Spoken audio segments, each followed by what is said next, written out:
How to change your currency in Expedia app. Hi guys, welcome back to our channel. In this tutorial, I'll show you how to change the currency in the Expedia application. So please watch until the end to fully understand the process. So if you'd like to create an account on Expedia, you can go ahead and open the Play Store and then install the application from there. Now let's get started. First of all, open the Expedia application and make sure that it's updated to the latest version available and also log into your specific account.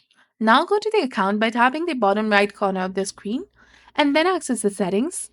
Under the app settings, you can change your country, which will affect your currency.